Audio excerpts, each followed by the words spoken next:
አንድ ጎማ ለመቀየር እቆብ እየገባን ያለንና ነዳጅ ለመሙላት ተቸግሮ እያለቀሰ ላለው አሽከርካሪ ለሰሌዳ ይሄን ያህል ዋጋ ማስቀመጥ ፍትሃዊነት የራቀው ነው ሲሉ የተሽከርካሪ ባለንብረቶች ገለጹ። በሰባተኛው ጠቅላላ ምርጫ የተሳተፈው የአራት ፓርቲዎች ትብብር የሆነው ትብብር ለኢትዮጵያ አንድነት፣ በሶስተኛው ምርጫ የተሳተፈው ቅንጅት ለአንድነትና ለዲሞክራሲ ከ20 ዓመት በፊት የሰራውን ስህተት እንዳይደግም ፖለቲከኛ አበባ አካሉ አሳስበዋል። ብልጽግና ፓርቲ በ32 የምርጫ ክልሎች የበላይነት ውጤት ማግኘቱን ምርጫ ቦርድ አስታውቋል። የቮይስ ኦፍ ኢትዮጵያ ቤተሰቦች ሰብስክራይብ ማድረጋችሁን እያስታወስናችሁ በዝርዝር ወደምንመለከታቸው ጉዳዮች እናልፋለን።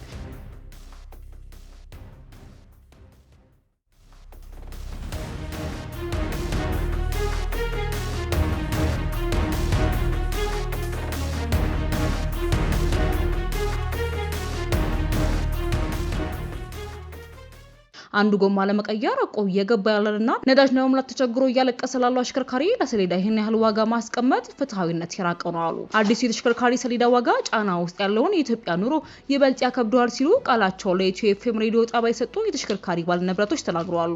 በአዲስ አበባ ከተማ ትላንት ተግባራዊ መሆን የጀመረው አዲሱ የተሽከርካሪ ሰሌዳ ወይንም ታርጋው የዋጋ ተመን በተሽከርካሪ ባለንብረቶች ላይ ከፍተኛ ቅሬታን እያስነሳ ይገኛል። አዲሱ ታርጋ በአሁኑ ወቅት ሰሌዳ በመጠባበቅ ላይ ባሉ አዳዲስ ተሽከርካሪዎች ላይ ተግባራዊ የሚደረግ ሲሆን በሂደት ግን ሁሉም ተሽከርካሪዎች ወደ አዲሱ ታርጋ እንዲቀየሩ ይገደዳሉ። የሜትር ታክሲ የትራንስፖርት ዘርፍ ላይ የሚገኙ ባለንብረት በሰጡት ቃል ለስራ በብድር ለገዛሁት መኪና 56000 ብር ለሰሌዳ ትከፍላለህ ለመባል በጣም ይከብዳል።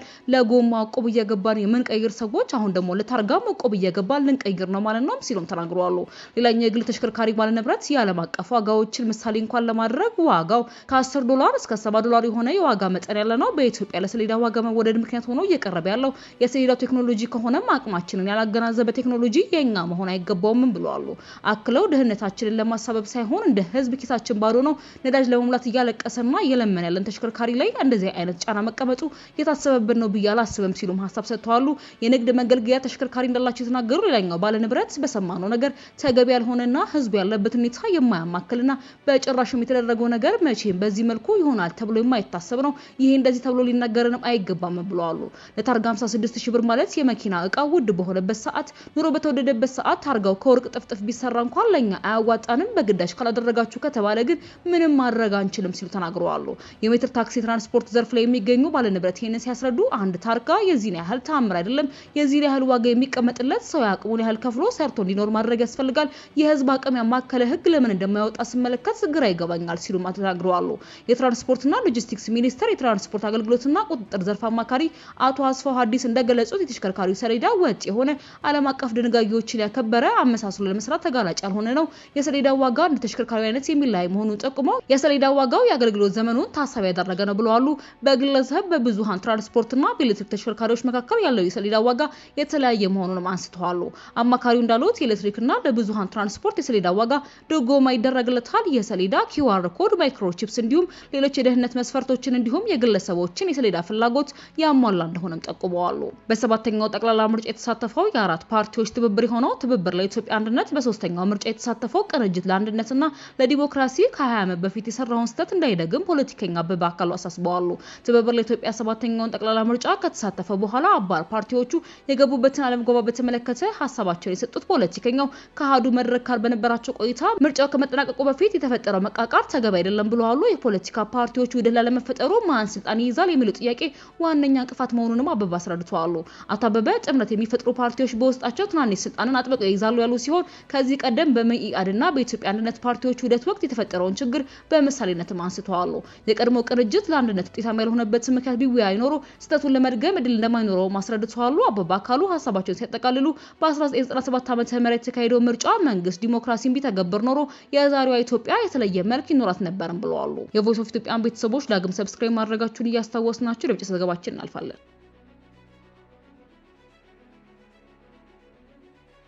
ብልጽግና ፓርቲ በ32 የምርጫ ክልሎች የበላይነት ውጤት ማግኘቱን ምርጫ ቦርድ አስታወቀ። የኢትዮጵያ ብሔራዊ ምርጫ ቦርድ ብልጽግና ፓርቲ ለክልልና ለሕዝብ ተወካዮች ምክር ቤት ያቀረባቸው እጩዎች በአብዛኛው ከፍተኛ ድምጽ ያገኙባቸውን የ32 የምርጫ ክልሎችን ውጤት ዛሬ ይፋ አድርጓል።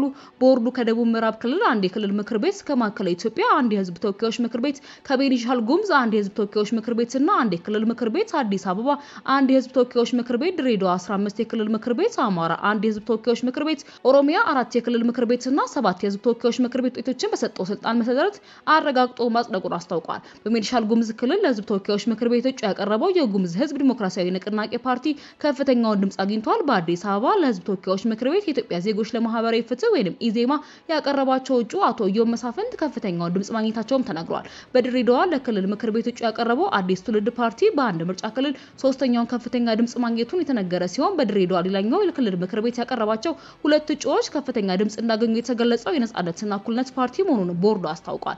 በኦሮሚያ ክልል 4 የክልል ምክር ቤትና 7 የህዝብ ተወካዮች ምክር ቤት ውስጥ ሙሉ ለሙሉ የብልጽግና ፓርቲ እጩዎች ከፍተኛ ድምጽ ማግኘታቸውም ተገልጿል። የቮይስ ኦፍ ኢትዮጵያ ቤተሰቦች ለዛሬ ያዝንላችሁ ዘገባዎች እነዚህን ይመስሉ ነበር። በሌሎች አዳዲስና ወቅታዊ መረጃዎች ዳግም እስክንገናኝ ድረስ በደህና ቆዩ።